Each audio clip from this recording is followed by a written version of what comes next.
Bismillah, Assalamualaikum warahmatullahi wabarakatuh. Innal hamdalillah nahmaduhu wa nasta'inuhu wa nastaghfiruh wa na'udzu billahi min shururi anfusina wa min sayyiati a'malina may yahdihillahu fala mudilla lahu wa may yudlilhu fala hadiya lahu. Asyhadu an la ilaha illallah wahdahu la syarika lah wa asyhadu anna Muhammadan 'abduhu wa rasuluh la nabiyya wa la rasula ba'da amma ba'd. Bapak Ibu sekalian, jamaah yang dimuliakan Allah, alhamdulillah bersyukur kepada Allah atas segala limpah nikmat yang Allah berikan. Salawat dan salam semoga tercurah kepada Nabi Muhammad SAW. Pada pagi hari ini adalah pagi yang berkah, waktu yang berkah di waktu pagi, bagus untuk semua aktivitas, termasuk bahkan untuk safar pun paling bagus adalah di waktu pagi. Karena Nabi SAW bersabda, Allahumma barik li ummati fi bukuriha. Ya Allah, berkahi umatku di waktu pagi. Jadi keberkahan ini Allah berikan sehingga sebagian ulama dikatakan dimakruhkan untuk kita tidur pagi. Tidur pagi ini kapan jatahnya makruh? Itu sejak masuk subuh tadi sampai nanti matahari terbit, sampai masuk awal duha. Itulah yang kata ulama, kalau tidak salah Ibnu Qayyim, yang dimakruhkan. Maka jam-jam seperti ini memang sebaiknya kita isi dengan kebaikan. Kecuali memang sangat perlu sekali, ya tentu sesekali pun tidak masalah. Tapi kalau tidak begitu mendesak, maka tidak usah kita gunakan untuk tidur. Kita gunakan untuk hal-hal yang positif. Jemaah sekalian yang dimuliakan Allah Subhanahu Wa Taala. 2 pekan yang lalu kita belajar tentang bagaimana kita masih membahas surat Ali Imran. Ya, kemarin kita membahas tentang faktor internal ya di antara kaum muslimin. Yaitu di mana Allah Subhanahu wa taala memberikan pelajaran kepada kaum muslimin waktu itu di masa para sahabat dan sampailah di masa kita hari ini. Kemarin kita mengkaji sampai 4 baru ya Bu ya, yaitu pertama Allah Subhanahu wa taala mengingatkan bahwa semua nikmat-nikmat itu dari Allah. Di saat kaum muslimin waktu itu perang Badar, mereka menang, ya kan? Apa kata Allah Bu dalam surat Ali Imran ayat 123? A'udzubillahi minasyaitonirrajim. Wa laqad nasarakumullahu bi Badrin wa antum adillah. Ya. Sungguh Allah telah menolong kalian dalam peperangan Badar, dalam perang Badar. Padahal kalian waktu itu adalah lemah. Kita tahu kisah bagaimana perang Badar melawan orang-orang musyrik. Waktu itu 1000 banding 300-an, 313 atau 314 atau 315. Waktu itu niat pun untuk mencegat kafilah Abu Sufyan. Waktu itu mengambil dagang-dagang mereka. Rencana begitu. Kenapa demikian? Untuk mengganti ketika kaum muslimin yang mereka mau hijrah dari Makkah ke Yathrib atau ke Madinah hari ini, itu semua barang-barangnya tinggal, tidak boleh dibawa pergi. Kalau mau hijrah, hijrahlah, tapi barang jangan bawa, kan begitu ya Bu ya. Maka untuk mengganti itu semua, disuruh Rasulullah untuk menggantinya itu dengan mencegat kafilah dagang mereka.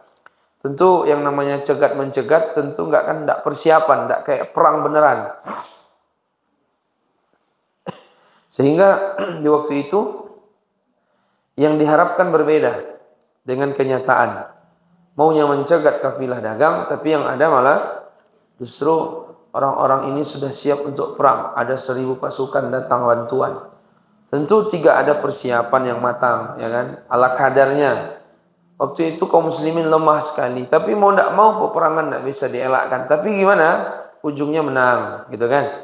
Makanya Allah ingatkan, walaqad nasarakumullah. Sesungguhnya Allah telah menolong kalian di perang Badar. Wa antum adillah. Waktu itu kondisi kalian lemah. Kemudian itu yang pertama, Allah ingatkan betul kaum muslimin. Yang kedua, perintah bertaubat kembali kepada Allah. Ya, karena waktu itu kaum muslimin melakukan dosa di perang Uhud itu, makanya mereka kalah. Maka Allah ingatkan, wasari'u ila maghfirati min rabbikum wa jannatin 'arduha as-samawati wal ardh u'iddat lil muttaqin. Dan bersegeralah kalian kepada ampunan Tuhan kalian, yang mana Dia mempersiapkan surga luasnya langit dan bumi. Kepada siapa disiapkan? Orang-orang yang bertakwa. Maka Bapak Ibu jemaah, kita disuruh untuk beristighfar, minta ampun kepada Allah atas segala dosa. Karena apapun ya, di antara hal-hal yang kadang tidak sesuai dengan keinginan kita, bisa jadi karena dosa. Di samping bisa jadi karena ujian, tapi bisa jadi karena dosa. Bisa jadi karena dosa, terhalangnya kita karena dosa. Maka disuruh kita minta ampun sama Allah. Dan minta ampun sama Allah itu sering memang, kapan saja, kapan dimanapun minta ampun sama Allah. Makanya orang di hari kiamat besok, yang paling berat timbangannya adalah orang-orang yang di dunia ini paling banyak istighfarnya. Makanya ibu-ibu, bapak sekalian, kita banyak minta ampun sama Allah, kapanpun dimanapun. Lisan kita selalu berzikir, istighfar, astaghfirullah, astaghfirullah, gitu kan. Ada yang badan kita ini kesenggol apa gitu, sakit, istighfar. Jangan mencarut pula. Ini kadang-kadang mencarut pula dia. Berpeci, mantap pecinya mencarut. Tidak benar. Istighfar, astaghfirullah, astaghfirullah. Minta ampun sama Allah. Bisa jadi juga karena sakitnya kaki kita, kena meja atau apa gitu. Itu karena dosa kita juga ditegur oleh Allah. Bisa jadi gitu kan. Dan surga luasnya langit bumi. Jadi beramal mengharap surga tidak salah, tidak ada masalah. Karena ikhlas itu adalah mengharapkan ridha Allah dan pahala apa yang Allah janjikan. Jadi kan tidak ada masalah. Sebagian orang menyalahkan kalau mengharap surga syirik nanti. Mana ada? Dalam Quran itu 120 kurang lebih Allah sebutkan nama surga. Setiap 2, 3, 4 lembar ibu temukanlah nanti di Quran tuh ada kata-kata surga. Allah pun memuji surga. A'dadtu li'ibadis salihin la 'ain ra'at wa la udhunun sami'at wa la khatara 'ala qalbil bashar. Aku siapkan untuk orang-orang soleh satu hadiah yang luar biasa. Belum pernah mata melihat, telinga mendengar, dan terlintas di pikiran manusia. Itulah surga, nikmatnya luar biasa. Kemudian Allah juga mengingatkan, ya, wasari'u ini surat Ali Imran ayat 133 ya Bu ya. Wasari'u ila maghfiratin min rabbikum. Lalu Allah juga melanjutkan dengan Ali Imran 135. Walladzina idza fa'alu fahishatan aw dhalamu anfusahum dzakarullaha fastaghfiru lidzunubihim wa may yaghfirud dzunuba illa Allah wa lam yusirru ala ma fa'alu wa hum ya'lamun. Apa kata Allah? Walladzina idza fa'alu fahishah, dan orang-orang yang apabila mengerjakan perbuatan keji, aw zalamu anfusahum, atau mereka menzalimi diri sendiri, maksudnya bermaksiat.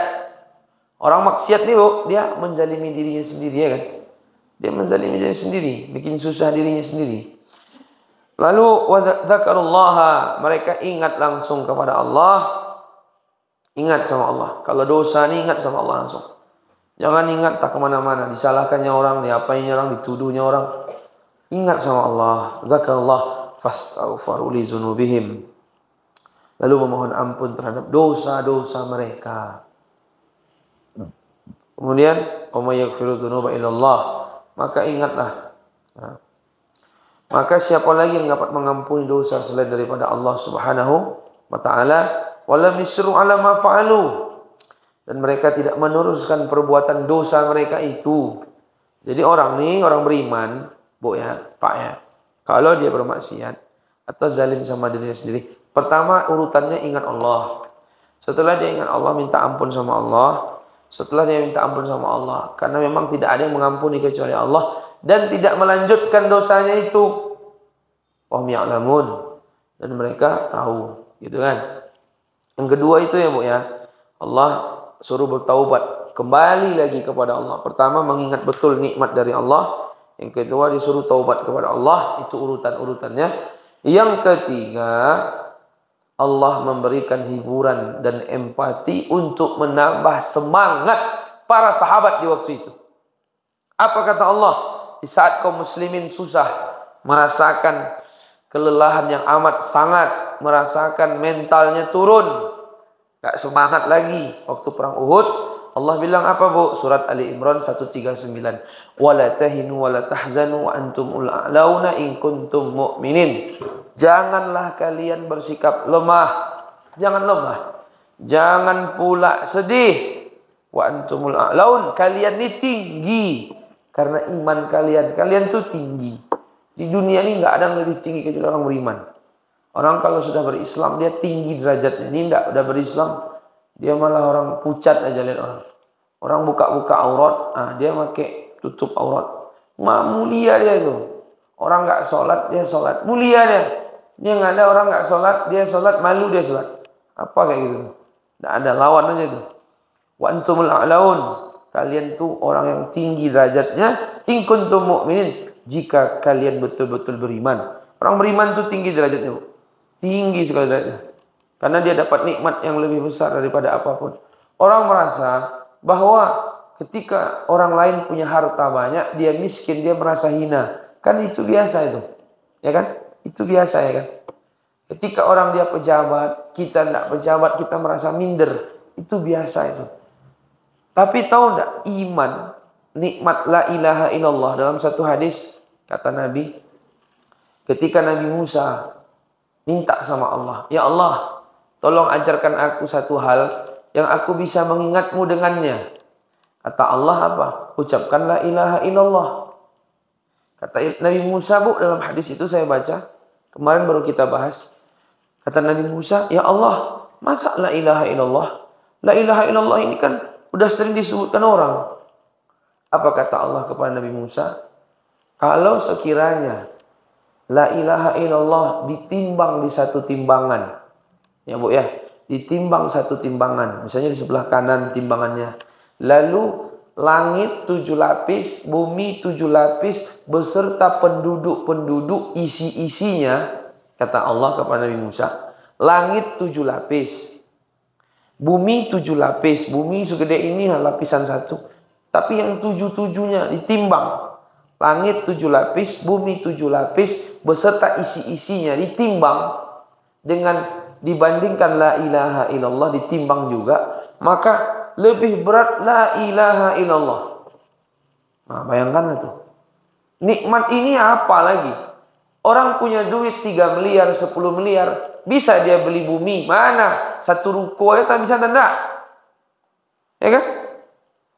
Rendah kan? Maka kalau orang itu memahami betul iman ini, mahalnya nikmat la ilaha illallah, dia nggak akan minder. Dia punya sesuatu yang lebih mahal dari apa yang dimiliki oleh orang-orang itu, dan tidak layak saya minder karenanya. Jadi jamaah yang dimuliakan Allah, kalau paham kita betapa nikmat la ilaha illallah tidak Allah berikan kepada anak Nabi Nuh, Allah tidak berikan kepada ayah Nabi Ibrahim alaihissalam, tapi kita Allah berikan. Ini nikmat luar biasa. Wa antumul a'laun, kalian tuh tinggi. Ada orang kaya, dia paling kaya di muka bumi nomor 1, tapi nggak beriman. Ada orang dia Allah kasih dia beriman, dikasih pilihan misalnya kita, tapi dia nggak sekaya orang itu. Pilih mana? Dia mesti harusnya pilih iman, karena iman tuh di atas segalanya. Orang kalau beda agama, Bu, nggak boleh nikah. Imannya lebih tinggi daripada cintanya. Tapi kalau orang-orang Barat pusing dia kayak gitu tuh. Karena bagi dia yang paling tinggi di muka bumi ini kemanusiaan. Yang paling tinggi di muka bumi ini rasa cinta. Orang kalau suka sama suka ya sudah katanya. Ini error ini. Iman apa cinta nih kalau tidak diurus dengan iman, error ya. Rusak. Jadi diingatkan oleh Allah, wala tahinu, jangan kalian bersikap lemah, wala tahzanu, jangan pula kalian bersikap sedih, jangan pula kalian sedih. Wa antumul a'laun, kalian tinggi. In kuntum mu'minin, kalau kalian beriman. Orang beriman ini tinggi deh, Bu. Dia lebih tinggi daripada orang kaya, lebih tinggi daripada orang pejabat. Tapi kalau nanti orang kaya tadi beriman juga, itu lebih tinggi dia dari sisi hartanya kan. Nanti kalau mau mengalahkan dia pakai ilmu, beriman dan berilmu, itu baru mengalahkan semuanya. Tapi saat ada orang kaya nih dia beriman berilmu pula, itu nggak tahu lagi kita. Ya, Bu ya. Jadi kalau dia ada orang kaya sekali, sangat kaya, dia nggak beriman. Ada orang biasa-biasa saja dia beriman, dia lebih tinggi yang beriman. Nanti kalau orang kaya ini bisa dikalahkan dengan kalau dia beriman juga, berarti secara level iman kami sama. Tapi dia kaya banyak, hartanya banyak, kaya kan. Kamu kalahkan dia pakai ilmu. Karena ilmu mengalahkan semuanya. Setelah beriman ya. Tapi ternyata orang kaya, dia beriman, dia punya harta dan dia punya ilmu. Enggak tahu kita lagi gitu. Ya, jadi iman, ilmu, ya, iman dan ilmu. Makanya Allah katakan dalam Quran, yarfa'illahu alladhina amanu minkum walladhina utul ilma apa bu? Darajat. Allah mengangkat derajat orang beriman di antara kalian dan orang berilmu. Jadi beriman, berilmu. Jadi ada orang tuh dia beriman, ini juga beriman, tapi yang satu punya ilmu, satu enggak, itu beda tuh. Qul hal yastawil ladzina ya'lamun wal ladzina la ya'lamun. Katakan, samakah orang tahu sama orang tidak tahu? Tentu tidak sama. Jemaah yang dimuliakan. Lalu Allah ingatkan juga dalam surah Al-Imran 140, Bu. Iyamsaskum qarhun faqad massal qauma qarhum mithluh wa tilkal ayyam nudawiluha bainan nas. Jika kalian dalam perang Uhud, kalian mendapat luka. Kan perang Uhud banyak yang luka, bahkan meninggal juga banyak. Maka sesungguhnya orang kafir itu pada perang Badar juga mendapatkan luka yang sama. Wa tilkal ayyam nudawiluha bainan nas. Dan masa kejayaan atau masa kehancuran atau masa kepunahan atau masa kemajuan kami pergilirkan di antara manusia agar mereka mengambil pelajaran. Jadi jamaah yang dimuliakan Allah Subhanahu wa taala, Allah pun mengingatkan bahwa kalau kalian susah, mereka juga susah. Kaum muslimin yang berada di Palestina hari ini, di Gaza, di Al-Quds, mereka sakit. Orang Israel pun juga sakit itu. Inilah baru sejarah di dunia sejak Israel berdiri, baru sekali yang peperangan Hamas melawan Israel ini, baru sekali inilah orang Israel mereka mengungsi buat tenda-tenda. Kalau dulu mana ada? Pagak mereka kan. Jadi kalau kamu sakit, mereka sakit juga. Bahkan dalam ayat lain itu Allah ingatkan, wa tarjuna minallahi ma la yarjun. Sementara kamu ada yang kamu harapkan dari Allah, mereka tidak ada. Jadi kalau sama-sama sakit, berarti kan satu sama di dunia. Di hari kiamat kamu ada yang kamu harapkan, mereka tidak ada. Jadi mereka masuk neraka. Udah mereka sakit di dunia, mereka masuk neraka pula di hari kiamat. Nah, kemudian dalam surah Al-Imran yang sama juga Allah mengingatkan lagi kaum muslimin Bapak Ibu, ayat 142. Kalau tadi kan 139,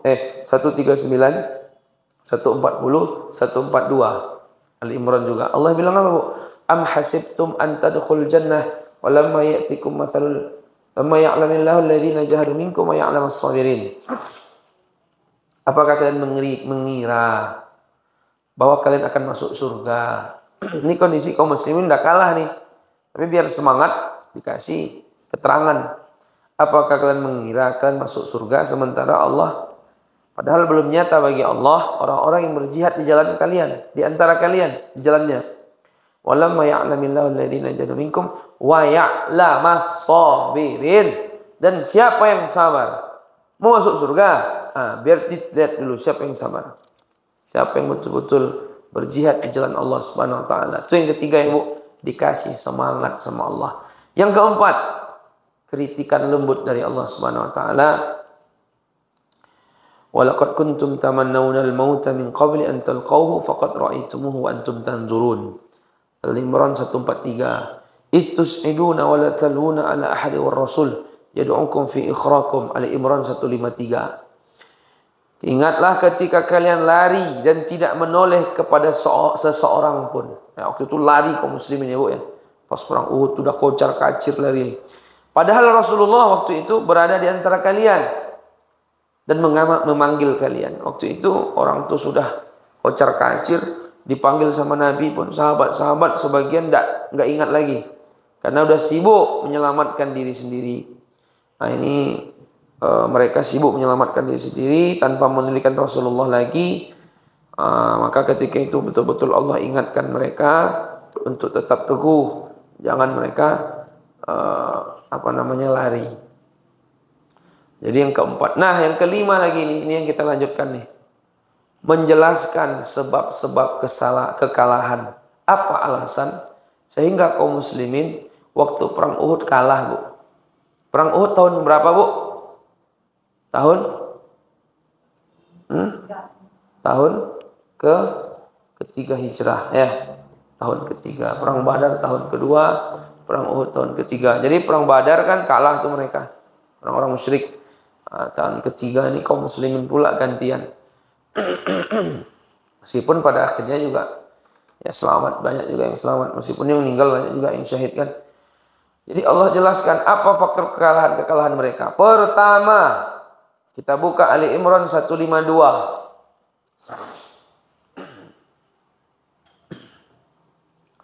Yaitu perselisihan di antara kaum muslimin waktu itu.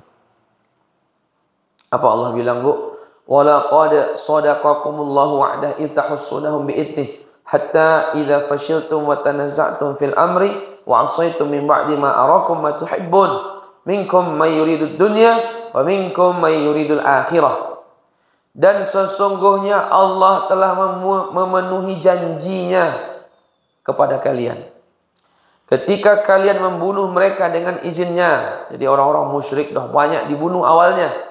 Dah banyak karena kaum muslimin dah menang. Dah nampak menang ini kan waktu perang Uhud itu.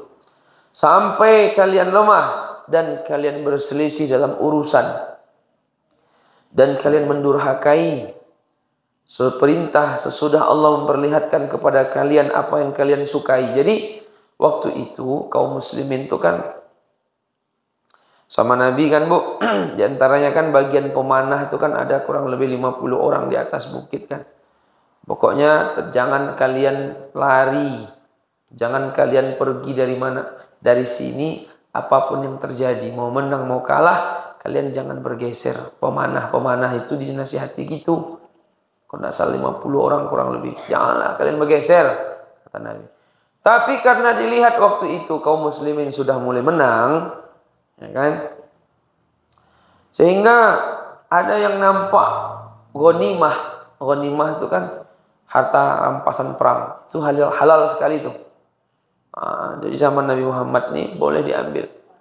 Itu sebagian tuh tergiur, Bu.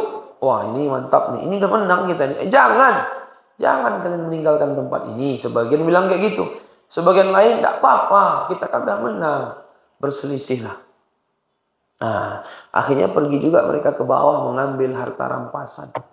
Disitulah kaum muslimin kalah akhirnya, yaitu Khalid bin Walid yang waktu itu komandan perang mereka orang musyrik mengelilingi bukit itu. Sehingga ketika mereka kelilingi bukit itu, orang di atas bukit kan tidak ada lagi, gak cukup untuk mencegat ya kan, Bu. Akhirnya diserang kaum muslimin dari dua arah. Disitulah kocar kacir. Jadi berselisih. Kita tuh kalau udah berselisih kalah mesti. Pesantren, lembaga, sekolah, kalau pengurusnya berselisih, tidak ada lagi kebaikan nanti itu. Mesti mereka itu kacau balau. Rumah tangga, kalau sudah berselisih, dia mesti juga kacau balau. Apapun kalau sudah berselisih, tidak ada baiknya. Jadi kita berusaha untuk mengambil pelajaran. Jangan sampai berselisih. Berselisih ini biasanya karena urusan dunia biasanya. Ada salah satu yang bermaksiat, cinta dunia. Makanya, Bu, saya pernah baca hadis kata Nabi, tidaklah dua orang berpisah karena salah satunya mesti bermaksiat. Mesti begitu. Nah, orang kalau maksiat kan berarti kan cinta dunia. Yang membuat orang berselisih itu karena cinta dunia, gitu ya. Kemudian yang kedua, kemaksiatan dan dosa. Apa yang membuat kaum muslimin kalah di waktu perang Badar? Allah ingatkan dalam surah Ali Imran ayat 155, yaitu kemaksiatan dan dosa. Allah mengatakan ayat 155, innal ladzina tawallaw minkum yaumal taqal jam'an innamastazallahumuz syaitan bi ba'dhi ma kasabu. Sesungguhnya orang-orang yang berpaling di antara kalian pada hari bertemu dua pasukan itu. Maksudnya perang Uhud. Maka kata Allah Subhanahu wa taala, innamastazallahum syaitan bi ba'di ma kasabu. Hanya saja mereka digelincirkan oleh setan disebabkan sebagian kesalahan yang telah mereka perbuat di masa lampau. Jadi karena dosa.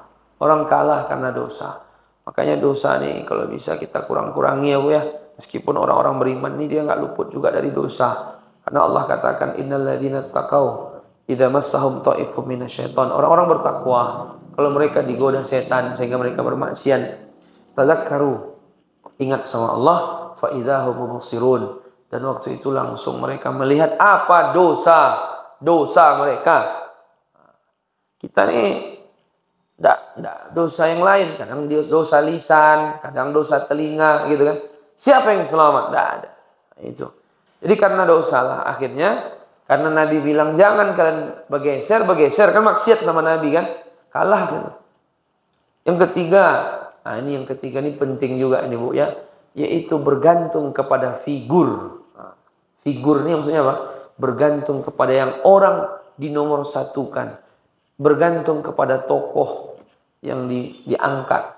Nah, dalam perang Uhud nih, waktu kaum muslimin sudah mulai kocar-kacir Bapak Ibu, waktu itu terdengarlah kabar bahwa Nabi terbunuh. Terbunuh. Sehingga dikisahkan kaum muslimin waktu itu hampir saja mereka meletakkan senjata dan menyerah. Karena Nabi sudah terbunuh. Nah, maka ketika itu Bu, turunlah ayat wa ma Muhammadun illa rasul qad khalat min qablihi rusul afa immata au qutila in qalabtum ala aqabikum. Nah, ketika itu turunlah ayat memberikan teguran kepada mereka para sahabat waktu itu, wa ma Muhammadun illa rasul. Muhammad tidak bukan hanya seorang rasul. Qad khalat min qablihi rusul. Sesungguhnya telah berlalu sebelum Muhammad juga ada rasul-rasul. Afa immata. Apakah jika Muhammad mati atau wafat atau meninggal dunia, au qutila atau dibunuh, in qalabtum ala aqabikum, kalian berbalik ke belakang, maksudnya murtad kembali. Orang beriman itu bukan karena Nabi Muhammad, tapi berimannya karena Allah.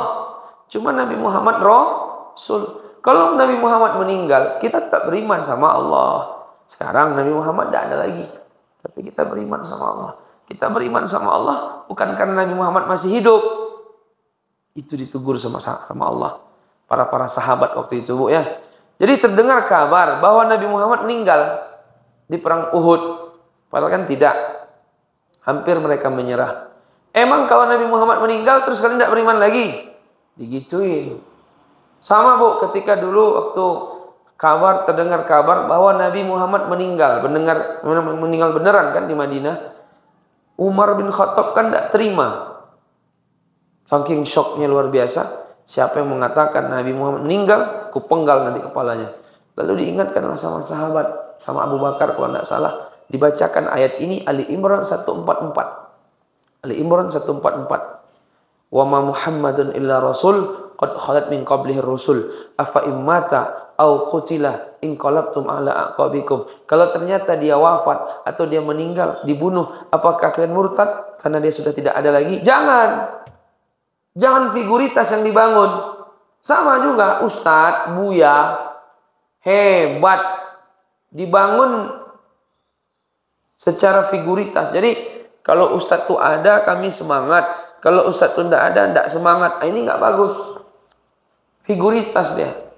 Kalau nanti dia meninggal, tidak ada lagi gimana? Kocar kacir kan? Makanya di sini diingatkan, jangan sampai figur yang dibangun. Jadi seolah-olah kalau meninggal nanti dia, kalau dia nggak ada, orang semua tumbang. Tidak begitu. Tapi semuanya ke Allah. Karena Allah tidak pernah mati. Semuanya ke Allah. Allah tidak pernah mati. Nah, jadi di situ ditegur. Karena waktu itu bergantung. Makanya apa hikmah yang kita ambil pelajaran dari ayat ini? Pertama, tidak boleh ada ketergantungan kepada figur. Karena isu tentang terbunuhnya Nabi waktu itu mengacaukan stabilitas, ya Bu ya, mengacaukan stabilitas kaum muslimin.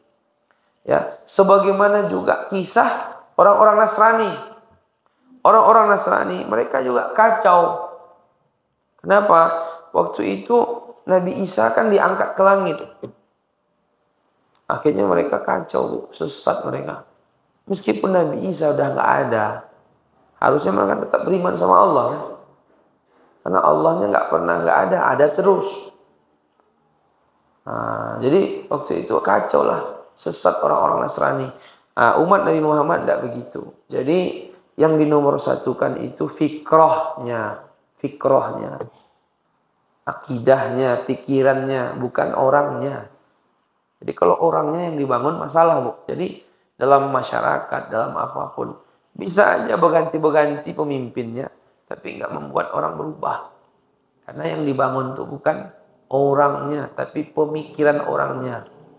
Nah, sementara kalau pemikiran dia nggak bisa dibasmi, Bu. Yang bisa dibasmi itu orangnya, mati orangnya udah. Tapi pemikiran orangnya nggak bisa dibasmi, ya kan? Akan selalu ada.